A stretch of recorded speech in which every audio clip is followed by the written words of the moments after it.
awalnya saya ada teman yang udah mulai berkebun melon di sekitar Jakarta juga, daerah Jombang. Akhirnya saya lihat ini potensinya cukup bagus dan saya ikut pelatihan waktu itu untuk perkebunan melon hidroponik drip irrigation dan untuk peracikan nutrisinya juga. Jadi kita bikin nutrisi AB mix menggunakan pupuk kimia waktu itu Mas ya.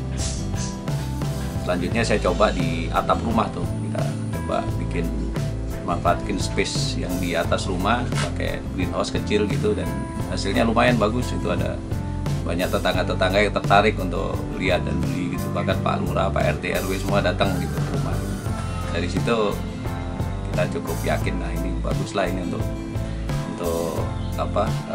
bisnisnya ke depan cukup terbuka lebar dan kita lihat pasarnya juga masih cukup bagus untuk melon premium.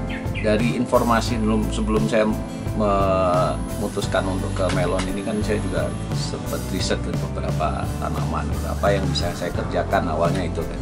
Terus kita lihat potensi ekonominya juga dari sisi ekonomis seperti sebesar apa sih gitu.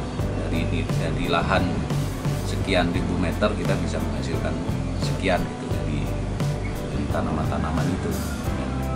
Dari informasi yang saya dapatkan, sementara yang paling produktif saat ini untuk dataran rendah ya, bukan yang dataran tinggi yang notabene itu lebih banyak tanaman yang bisa ditanam. Tapi kalau yang rendah ini mungkin saat ini yang paling menguntungkan mungkin selain cabai ya melon ini gitu.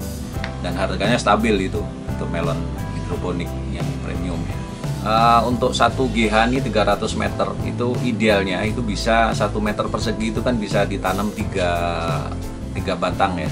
Jadi kalau 300 meter ini idealnya itu maksimal itu bisa sampai 900 batang untuk ketika musim tidak hujan. Jadi musim-musim sinar matahari cukup. Untuk ketika musim hujan biasanya kita kurang dari itu, bahkan separuhnya gitu. Untuk 1 batang ini kan kita buahkan cuma 1 ya untuk menjaga kualitas. Jadi rata-rata satu batang ini untuk 1 buah ini sekitar 1,5 sampai 2 kilo. Nah, kalau kita tanam 400 ini proyeksinya sih harusnya bisa antara 1-1,5 ton ya. Cuman kayaknya saat ini masih belum, karena kemarin masih banyak hujan, banyak beberapa teknis yang belum sempurna kita eksekusi mungkin ya. Jadi saat ini masih di bawah itu, belum sesuai target. Mudah-mudahan kedepannya kita bisa lebih baik lagi untuk manajemen penanaman ini. Tantangan apalagi usaha baru ya, itu jelas banyak sekali tantangan ya. Dari awal kita harus bangun greenhouse yang menguras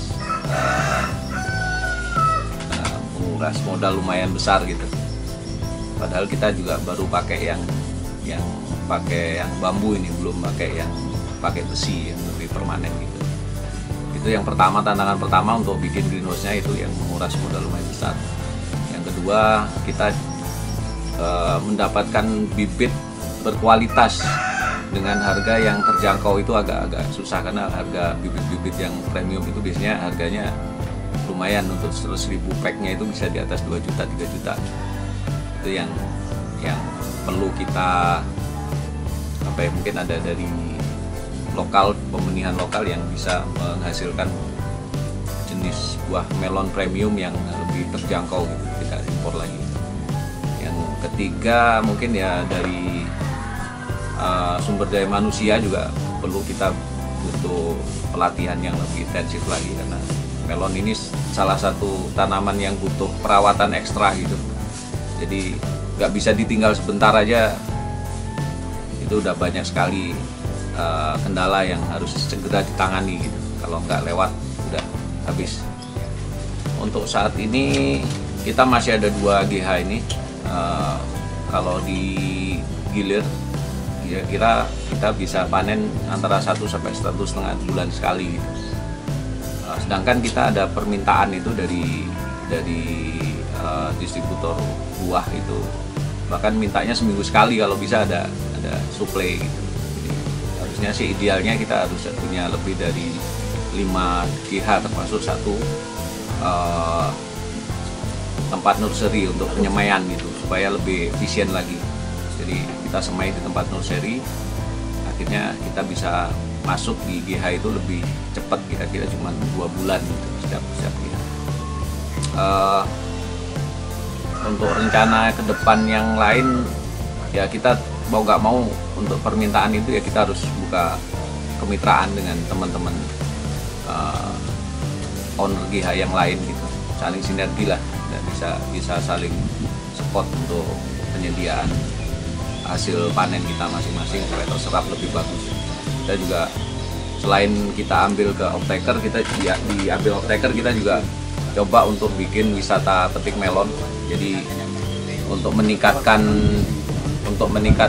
hasil nilai produksi, kita coba untuk jual langsung ke konsumen. Jadi konsumen bisa langsung petik di lahan dengan nilai yang sedikit lebih bagus lah daripada diambil langsung di off-taker.